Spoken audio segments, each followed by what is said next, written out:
है coordinate geometry का chapter है। ये चैप्टर 15 से 20 नंबर का होगा आपके लिए, ठीक है। 15 से 20 नंबर का क्वेश्चन इस चैप्टर से पूछता है। क्वेश्चन का टाइप क्या है वो इसमें रहेगा, वो देख लीजिए। सबसे पहले इसमें ऑब्जेक्टिव टाइप का क्वेश्चन पूछता है। ऑब्जेक्टिव टाइप का क्वेश्चन 5 से 6 क्वेश्चन इसमें से ऑब्जेक्टिव का पूछेगा, और उसके बाद जो सब्जेक्टिव का क्वेश्चन होता है, सब्जेक्टिव का क्वेश्चन इसमें से वही 4 या 5 क्वेश्चन इसमें से सब्जेक्टिव का पूछेगा।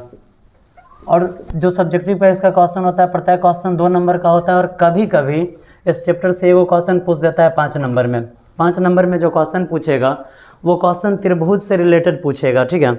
वो आगे आपको बताया जाएगा। सबसे पहले इसके बारे में नियामक ज्यामिति होता क्या है, इसके बारे में सबसे पहले पढ़ लेते हैं।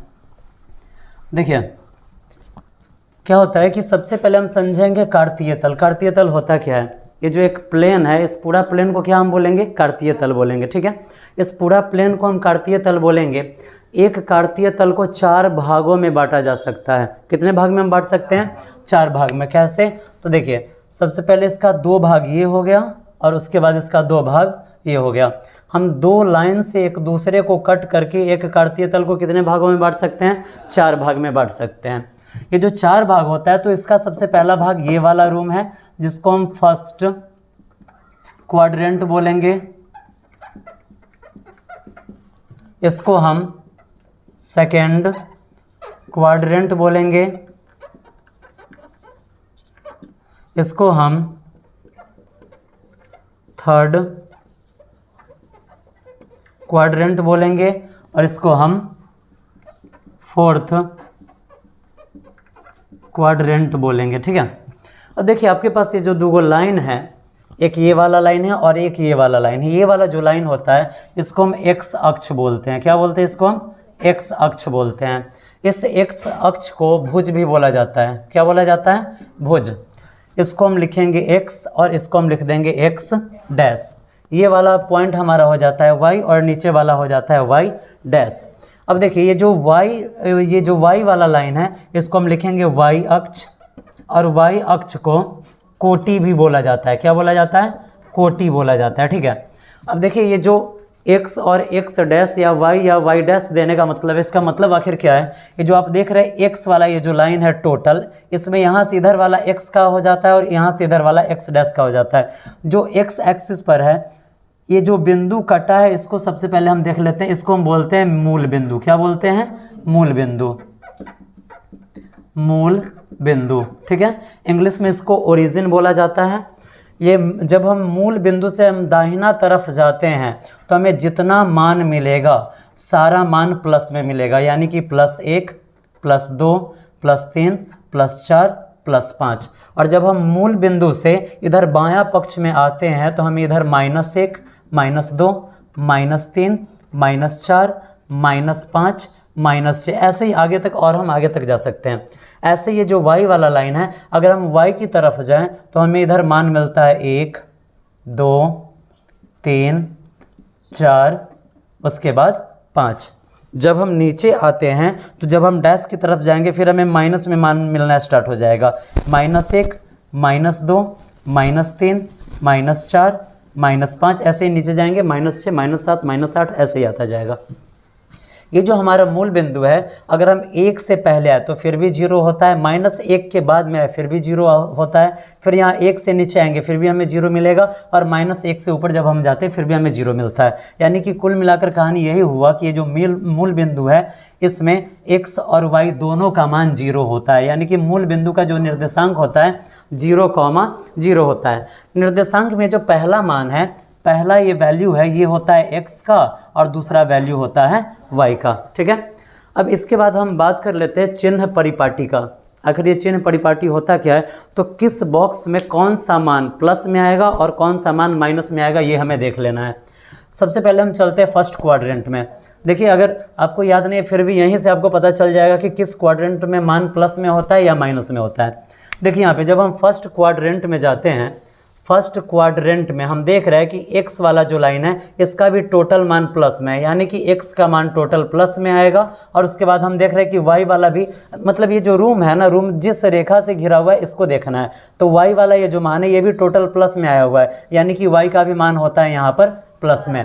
फर्स्ट क्वाड्रेंट में अगर हम चिन्ह परिपाटी की बात करें तो x का भी मान प्लस और y का भी मान क्या होता है, प्लस होता है। अब चलिए सेकंड क्वाड्रेंट में, सेकंड क्वाड्रेंट में हम देख रहे हैं कि इसमें x का जो मान है, अब सेकंड रूम में जब जा रहे हैं तो हमें इस दोनों रेखा पर विचार करना होगा। हम देख रहे हैं कि x का टोटल मान माइनस में आ रहा है, तो x का मान यहाँ पर हो जाएगा माइनस में, यानी कि x का चिन्ह भी हम लिखेंगे माइनस, और उसके बाद इधर y का जो मान है टोटल प्लस में है, तो y का चिन्ह हम क्या लिखेंगे, प्लस। यानी कि सेकंड क्वाड्रेंट में हमारा जो चिन्ह परिपाटी बनेगा माइनस और प्लस बनेगा। अब आइए थर्ड क्वाड्रेंट में, जब हम थर्ड क्वाड्रेंट में जाते हैं, अगर इस रूम का बात करें तो ये रूम कैसे बना हुआ है, इस दोनों लाइन से मिलकर बना हुआ है। अब इसमें देखिए x का जो मान है टोटल मान यहाँ पर माइनस में है, तो हम यहाँ x का जो चिन्ह लिखेंगे माइनस में लिखेंगे, और y का भी हम मान देख रहे हैं टोटल माइनस में है, इसलिए y का भी जो चिन्ह हम लिखेंगे माइनस में लिखेंगे, ठीक है। उसके बाद अब आइए यहाँ फोर्थ क्वाड्रेंट में, देखिए x का जितना भी मान है, अब जब हम चौथा रूम में जा रहे हैं तो इस लाइन और इस लाइन के ऊपर हम विचार करेंगे। यहाँ पर हम देख रहे हैं कि x का टोटल मान प्लस में है, तो यहाँ पर डालेंगे प्लस, और y का टोटल मान माइनस में, तो y का यहाँ पर मान माइनस में, तो इसका चिन्ह भी आ जाएगा माइनस।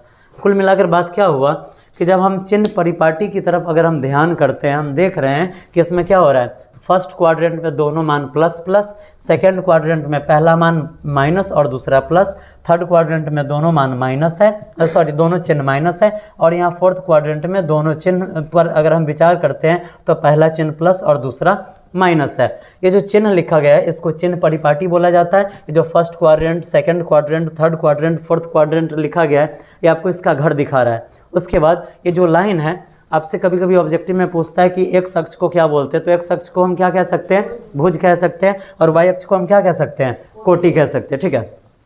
अब चलिए क्या होता है कि हम देख रहे हैं कि ये टोटल एक्स लाइन है, भले ही अगर इसका मान इधर प्लस में इधर माइनस में, उससे कोई फर्क नहीं पड़ता है। ये टोटल, ये जो यहाँ से यहाँ तक लाइन खींचा गया, इस पर जितना मान दिया गया है, जितना वैल्यूएशन यहाँ डाला गया है, टोटल एक्स का है, और ये वाला टोटल वैल्यू यहाँ पर वाई का डाला गया है। चलिए इसका कुछ पॉइंट्स है, हम उस पर पहले विचार कर लेते हैं। सबसे पहला पॉइंट यहाँ पर क्या होगा, तो सबसे पहला पॉइंट यही है कि जब हम x अक्ष पर y के मान का विचार करें तो हम लिखेंगे x अक्ष पर y का निर्देशांक शून्य होता है। क्या होता है, शून्य होता है। अब शून्य क्यों होता है जरा ये समझ लीजिए। x अक्ष पर यानी कि इस लाइन पर, जब हम इस लाइन पर जाएंगे तो हम देख रहे हैं कि ये x वाला लाइन है, तो x लाइन पर y का मान आ ही नहीं सकता है। y का मान कब आएगा, जब हम x से या तो ऊपर जाएंगे और या फिर हम नीचे आएंगे। जब हम x वाले लाइन से ऊपर जाएंगे तभी हमको y का कुछ मान मिलेगा, या फिर हम नीचे आते हैं तो फिर हमें y का मान कुछ मिलेगा। जब हम x लाइन से ऊपर जाएंगे तो y का मान हमें हमेशा धनात्मक मिलेगा, और जब हम x लाइन से नीचे की तरफ आएंगे तो हमें y का मान हमेशा ऋणात्मक मिलेगा, ठीक है। लिखेंगे यहाँ पे दूसरा पॉइंट कि x अक्ष से ऊपर की तरफ जाने पर y का मान या निर्देशांक लिखिए, निर्देशांक धनात्मक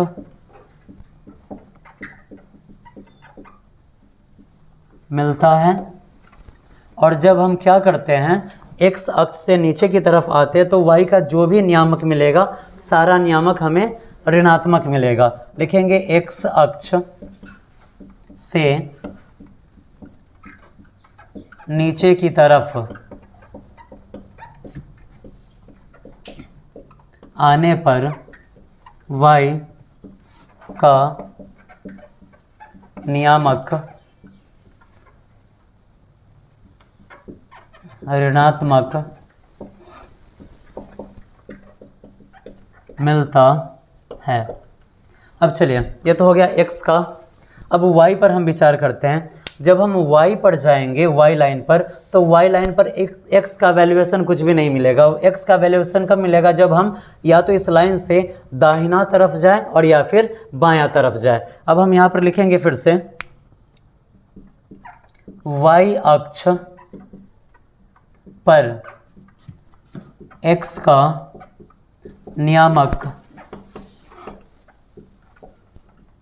0 होता है। उसके बाद जब हम इस y अक्ष से दाहिने तरफ जाते हैं तो हमें जितना भी मान मिलेगा सारा मान हमें धनात्मक मिलेगा। लिखेंगे y अक्ष से दायां तरफ जाने पर x का धनात्मक मान प्राप्त होता है। और जब हम y लाइन से बायां तरफ आते हैं तो हमें सारा मान यहाँ पर ऋणात्मक मिलेगा। लिखेंगे y अक्ष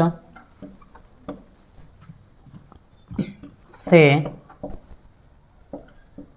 बायां तरफ जाने पर x का ऋणात्मक मान प्राप्त होता है। एग्ज़ाम में इसका कोई ज़रूरी नहीं है, सिर्फ आपको समझने के लिए ये बताया गया है। आपको सिर्फ इतना ध्यान रखना है कि x अक्ष पर y का नियामक, जब हम x अक्ष की बात करें, x अक्ष पर y का नियामक 0 होता है और y अक्ष पर x का नियामक भी क्या होता है? 0 होता है। ठीक है, इतना आप नोट कर लीजिए पहले, उसके बाद फिर आगे बताते हैं। निर्देशांक ज्यामिति का ये जो भारती भवन का किताब है, भारती भवन का जो बुक है, उसका 1 का ये जो चैप्टर है निर्देशांक ज्यामिति का, वो मूलतः दूरी सूत्र पर है। ठीक है, दूरी सूत्र 2 टाइप का होता है, एक मूल बिंदु से दूरी निकालना होता है और दूसरा 2 बिंदुओं के बीच की दूरी। अब देखिए मूल बिंदु है क्या, तो ये जो आपको ओरिजिन बताया गया है यही आपका मूल बिंदु होता है। इसको हम O से भी सूचित करते हैं। क्यों O से सूचित करते हैं? इसलिए O से सूचित किया जाता है क्योंकि मूल बिंदु को इंग्लिश में ओरिजिन बोला जाता है और ओरिजिन का पहला लेटर O होता है। ठीक है, जब हम आगे बढ़ते हैं तो हमें करना क्या होगा, इस चैप्टर में 2 टाइप का सूत्र पढ़ना है, एक मूल बिंदु से दूरी और दूसरा 2 बिंदुओं के बीच की दूरी। मूल बिंदु जब ये बोलेगा तो इस बिंदु से कहीं कोई बिंदु डाल देगा, बोलेगा कि उसके बीच की दूरी निकालिए, और दूसरा कहीं का 2 बिंदु दे देगा और बोलेगा कि इस दोनों के बीच की दूरी निकालिए। यानी कि दोनों बिंदुओं को मिलाने वाली जो रेखाखंड होती है, उस दोनों रेखाखंड के उस रेखाखंड का माप निकालने के लिए आपको बोलेगा। इसमें दोनों फार्मूला क्या यूज़ करना है, देखिए पहला फार्मूला, अगर आपसे पूछा मूल बिंदु से दूरी, मूल बिंदु से दूरी, देखिए जहाँ पर भी आपको बिंदु देगा यानी कि कोऑर्डिनेट देगा तो उस कोऑर्डिनेट में पहला जो मान होगा x का और दूसरा मान होगा वो y का मान होगा। जब ये मूल बिंदु देगा यहाँ इसका मतलब हुआ कि आपको सिर्फ एक पॉइंट देने वाला है, कोई एक बिंदु देने वाला है। आपका पहला बिंदु हो जाएगा ये मूल बिंदु और दूसरा कोई बिंदु देगा, कहेगा कि वहाँ की दूरी निकालना है। मान लीजिए कि कोई बिंदु यहाँ डाल दिया, इसका मान हम ले लेते हैं x, y, कह रहा है कि मूल बिंदु से इसकी दूरी निकालिए, यानी कि इस रेखाखंड की माप आपको निकालना है। अब हम देख रहे हैं कि ये मूल बिंदु है और मूल बिंदु का दोनों जो वैल्यू होता है 0,0 होता है, इसलिए इसका कोई मतलब ही नहीं बनता है कि यहाँ पर x1 और x2 ले। यहाँ हम डायरेक्ट क्या करेंगे, जब आपको मूल बिंदु से दूरी निकालना हो तो दूरी कहाँ से निकालना है, मूल बिंदु से। इसको हम O से दिखाते हैं और इस बिंदु को इंग्लिश में पॉइंट बोला जाता है, जिसका पहला लेटर हम P ले लिए। अब लिखेंगे मूल बिंदु से दूरी OP बराबर, यह फार्मूला हो जाता है √x का स्क्वायर प्लस y का स्क्वायर। ये आपका पहला फार्मूला हो गया। जब आपको दूसरा फार्मूला देखना हो, अगर मान लीजिए इस क्वाड्रेंट में एक बिंदु यहाँ है और दूसरा बिंदु यहाँ है, कोऑर्डिनेट का बाद में हम बात कर लेंगे। यहाँ पर कुछ ना कुछ मान देगा है, अगर यहाँ पर मान लीजिए दे रहा है, अगर वैसे तो हम देखें तो इसको थोड़ा और ऊपर आप कर लीजिए, यहाँ पे कर लेते हैं इसको। तो देखिए एक ये बिंदु दे रहा है और दूसरा ये बिंदु दे रहा है। अगर हम बिंदु का बात करें तो हमें मान क्या मिल रहा है, तो ये किसके सामने है, यहाँ पर देखिए एक y में 2 के सामने है, तो यहाँ पर हम लिखेंगे 2 और x में किसके सामने, 4 के सामने, तो -4,2 इस बिंदु का कोऑर्डिनेट हो गया। अब जब हम यहाँ जाएंगे इसको थोड़ा और हम ऊपर बढ़ा देते हैं, यहाँ पे बढ़ा देते हैं हम। अब इस बिंदु का अगर हमें कोऑर्डिनेट निकालने के लिए कह रहा है तो देखिए x का मान नीचे की तरफ आइए -2 और y का मान इधर जाइए तो 5 के सामने है। अब देखिए दोनों में एक x का मान है, दूसरा y का, एक x का और दूसरा y का, तो ऐसे में x और y को पहचानना मुश्किल हो जाता है। तो हम करेंगे क्या, इसमें एगो को हम x1 और दूसरे को हम x2 मान लेंगे, फिर यहाँ पर इसको हम y1 और इसको हम y2 मान लेंगे। ठीक है, इस सिचुएशन में अगर हमें इस दोनों बिंदुओं के बीच की दूरी यानी कि इस रेखाखंड की लंबाई निकालने के लिए बोले तो हम क्या करेंगे, इस दोनों बिंदु का नाम ले लीजिए, कुछ लिख दीजिए, इसका a लिख देते हैं और इस बिंदु का नाम हम लिख देते हैं b। अब लिखेंगे दूरी AB बराबर, अब देखिए यहाँ पर आपके पास दूसरा x कोई नहीं था इसलिए हमने फार्मूला में डायरेक्ट लिखा है √x का स्क्वायर प्लस y का स्क्वायर, लेकिन यहाँ पर हम देख रहे हैं कि हमारे पास x1 है, x2 है, y1 है, y2 है, तो इसका फार्मूला हम क्या लिखेंगे, इसका फार्मूला हम लिखेंगे √x2 माइनस x1 का स्क्वायर और प्लस y2 माइनस y1 का स्क्वायर। सिर्फ यही दो फार्मूला आपको याद रखना है, इसी दोनों फार्मूला पर आपका पूरा चैप्टर बनेगा। भारतीय भवन का जो निर्देशांक ज्यामिति का चैप्टर 1 का ए है, निकालिए, वहीं से क्वेश्चन है।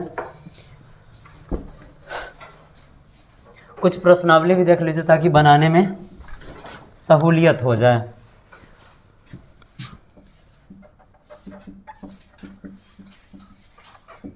भारतीय भवन का बुक है निर्देशांक ज्यामिति का 1 का ए हमें पढ़ना है भारतीय भवन का। चलिए आपको ये दोनों फार्मूला याद रखना है क्योंकि इसी दोनों फार्मूला पर पूरा चैप्टर आपका बनेगा। अब देखिए आपके एक्सरसाइज 1 के ए में सबसे पहला क्वेश्चन दे रहा है, सबसे पहला क्वेश्चन है कि बिंदु 15,8, पहला क्वेश्चन है, सबसे पहला क्वेश्चन दे रहा है बिंदु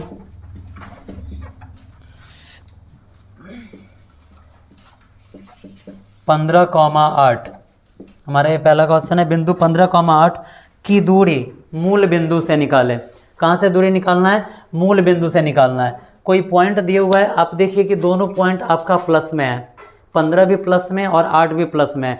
जब दोनों मान प्लस में दे तो हमें पता होना चाहिए कि ये जो वैल्यूएशन है ये फर्स्ट क्वाड्रेंट का है। कहाँ का है, फर्स्ट क्वाड्रेंट का है। x का मान 15 है यानी कि ये लाइन और आगे जाएगा, और ये y का मान 8 है यानी कि ये भी और आगे जाएगा। उससे खैर हमें बहसबाजी नहीं है, हम करेंगे क्या, कैसे बनाएंगे वो देखिए। कह रहा है कि ये जो बिंदु 15,8 दे रहा है इसकी दूरी मूल बिंदु से निकालना है। हम छोटा सा इधर भी डायग्राम बना लेते हैं, मान हम नहीं डालेंगे, ये x है, x डैश है, y है, y डैश है। देखिए ये हमारा मूल बिंदु है यानी कि ओरिजिन है, जिसको हम O से सूचित करते हैं, जिसका कोऑर्डिनेट 0,0 होता है। यहाँ से कोई बिंदु यहाँ पर है जिसको हम P से दिखाते हैं, बिंदु का इंग्लिश पॉइंट होता है, उसका पहला लेटर हमने P लिखा है और इसका कोऑर्डिनेट दे रहा है 15,8। हमें पता है, देखिए हम देख रहे हैं कि यहाँ जो वैल्यूएशन होता है 0,0 होता है, इसलिए हमने मूल बिंदु का फार्मूला डायरेक्ट OP बराबर √x2 plus x square plus y square हमने लिखा है। अब देखिए हमारे पास यहाँ पर x का मान है 15 और y का मान है 8। बनाने चलेंगे क्वेश्चन को, हम यहाँ लिखेंगे चूँकि x बराबर 15 और y बराबर है 8। अब लिखेंगे मूल बिंदु से दूरी, मूल बिंदु से दूरी। जब भी मूल बिंदु से दूरी निकालना हो तो बगल में हम लिखेंगे OP बराबर, ताकि हमें पता चले कि ये ओरिजिन से पॉइंट तक की दूरी हमने निकाला है। हमारे पास फार्मूला क्या है, फार्मूला है x का स्क्वायर प्लस y का स्क्वायर। आगे बढ़ते हैं, x का स्क्वायर, x का मान यहाँ पर है 15 तो लिखेंगे 15 का स्क्वायर प्लस y का मान है 8 तो लिखेंगे 8 का स्क्वायर। जब किसी भी संख्या का स्क्वायर निकालना हो तो उसका मतलब होता है कि उस संख्या में उसी संख्या से गुणा कर देना है। 15 का स्क्वायर निकालना है, इसका साफ मतलब होता है कि 15 में 15 से गुणा कर देना है। जब हम 15 में 15 से गुणा करते हैं तो हमें क्या मिलेगा? जब हम 15 में 15 से गुणा करेंगे तो 5 पचे 25 का 5 हासिल 2, 5 एकम 5 2 7, 1 में 1 बचे 5 और 1 एकम 1। जब हम इसको ऐड करेंगे तो 5 7 5 12 का 2 हासिल 1 और 1 1 2, कितना आया? 225 आया। लिखेंगे यहाँ पर 225 प्लस 8 का जब हम स्क्वायर करेंगे तो 8 का पहाड़ा आप 8 बार पढ़िए तो 8 8 64। अब इस दोनों को आपको करना क्या है? बीच में प्लस है यानी कि जोड़ना है। तो 5 और 4 9, 6 और 2 8 और 2 का 2, 289। किसका स्क्वायर होता है? तो 289 संभवतः 17 का स्क्वायर होता होगा। आप निकाल कर देखिए, 17 का स्क्वायर निकालिए, अगर 289 आ गया तो आपका आंसर यही होगा। 7 सत्ते 49 का 9 हासिल 4, 7 एकम 7 4 11, 1 सत्ते 7, 1 एकम 1 9, 7 1 8, 1 1 2।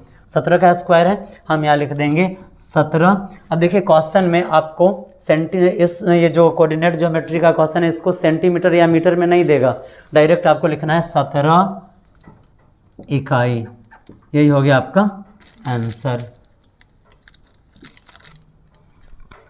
बन जाएगा क्वेश्चन। चलिए, ये तो हो गया मूल बिंदु वाला क्वेश्चन।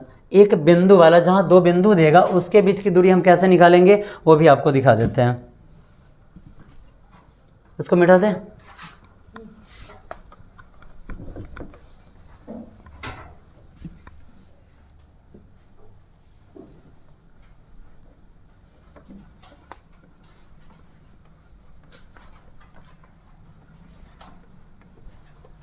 चलिए अब दूसरा एक क्वेश्चन उठाते हैं आपके भारतीय वन की बुक से। एक्सरसाइज 1 का ए है। अब देखिए जहाँ दो बिंदु दे रहा है उस दोनों बिंदुओं के बीच की दूरी आपको निकालना है।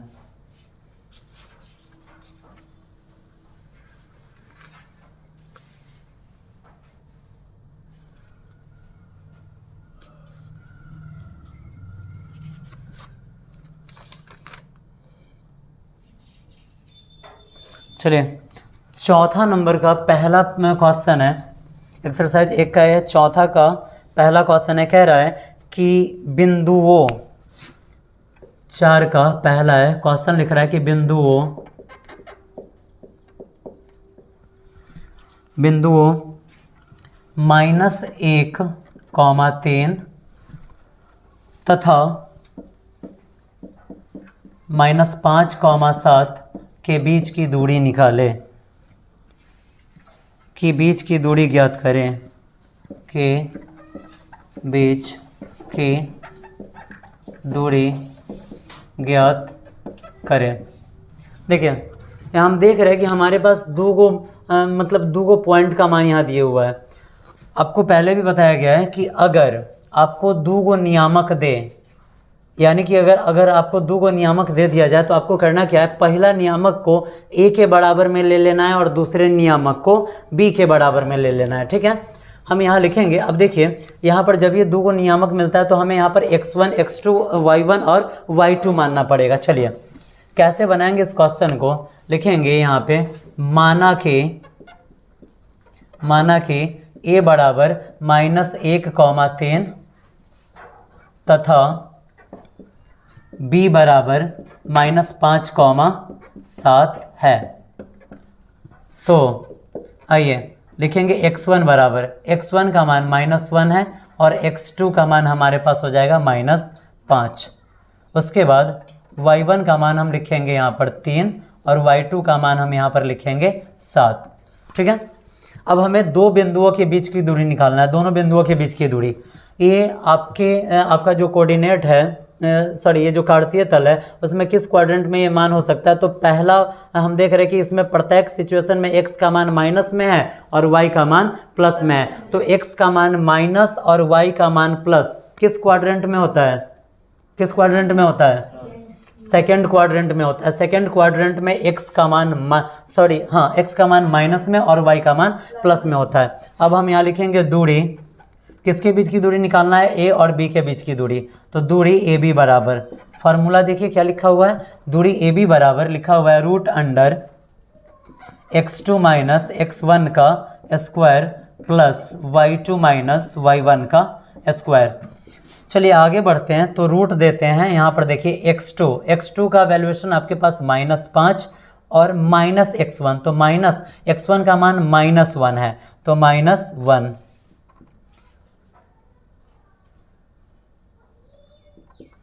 का स्क्वायर प्लस y2 का मान, देखिए y2 का मान है 7 और माइनस y1 का है 3 का स्क्वायर कर देना है। आगे हम बढ़ा रहे हैं इसको, तो देखिए यहाँ पे -5 माइनस माइनस प्लस हो जाता है, आपको पता है, और यहाँ पर 1 का स्क्वायर प्लस 7 में से अगर हम 3 को, अभी इसको ऐसे ही रहने दीजिए, 7 माइनस 3 का स्क्वायर। आगे बढ़ रहे हैं, जब हम क्या करेंगे, -5 में 1 जोड़ते हैं तो -4 का स्क्वायर और प्लस, अगर 7 में से 3 जा रहा है, 7 में से 3 जा रहा है तो 4 का स्क्वायर हो जाएगा। आगे जब हम बढ़ाएंगे तो -4 का स्क्वायर, माइनस का स्क्वायर प्लस और 4 का स्क्वायर, 4 चौका 16 और प्लस, फिर यहाँ पर 4 का स्क्वायर 4 चौका 16, रूट अंडर 16 और रूट अंडर 16 यानी कि रूट अंडर 32। आपका आंसर यही होगा, रूट अंडर 32 इकाई। या अगर हम इसको तोड़ना चाहें, रूट से बाहर निकालना चाहे, तो आपको करना क्या है, अगर कोई भी मान अगर रूट में आ रहा है और उसको रूट से हटाना है तो क्या करेंगे, सबसे पहले देखिए कि ये आपका पूर्ण वर्ग संख्या है या नहीं है।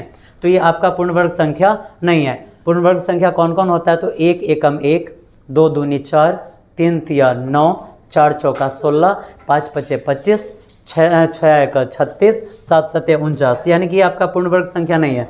अगर जो पूर्ण वर्ग संख्या नहीं होता है उसको हम पूर्ण रूप से रूट से बाहर नहीं कर सकते हैं, इसका कुछ अंश बाहर हो जाएगा। कैसे, तो ये जो 32 लिखा हुआ है रूट अंडर में, आप इसका लॉसा निकाल लीजिए। 32 का आप लॉसा नहीं, अभाज्य गुणनखंड इसका आप कीजिए, तो 2 से यहाँ आएगा 16, 2 से आएगा 8, 2 से यहाँ आएगा 4 और 2 से यहाँ पर आ जाएगा 2। ठीक है, यानी कि ये जो रूट अंडर 32 है, इसको जब हम आगे करेंगे तो रूट अंडर 32 को हम लिख सकते हैं 5 टाइम 2 मल्टीप्लाई में, यानी कि 2 गुने 2 गुने 2 गुने 2 गुने 2, 5 बार हमने इसको लिख दिया। जब हम इसको आगे बढ़ाते हैं बाबू, तो 2 से 2 में गुना होता है तो इसको हम लिख सकते हैं 2 का स्क्वायर, गुने 2 से 2 में गुना होगा तो 2 का स्क्वायर, और गुने यहाँ पर ये सिंगल 2 बचा। जब हम इसको आगे बढ़ाते हैं, जब हम इसको आगे बढ़ाएंगे तो देखिए 2 गुने 2, तो 2 दूनी 4 का स्क्वायर और गुने 2 है, यहाँ पर रूट चढ़ा दिए। स्क्वायर से रूट टूट गया, किसका, 4 के ऊपर का, तो 4 आ गया बाहर और इसके ऊपर स्क्वायर नहीं है तो यहाँ पर रूट रह गया। इकाई आंसर 4 रूट अंडर 2 इकाई इसका हो जाएगा आंसर। इसका जब आपको फिर इस रूप में लाना होगा तो 4 चौका 16 और 16 दूना 32, रूट के अंडर में 2 है तो यहाँ पर रूट अंडर 32 हो गया। बन जाएगा आगे का क्वेश्चन। चलिए ठीक है।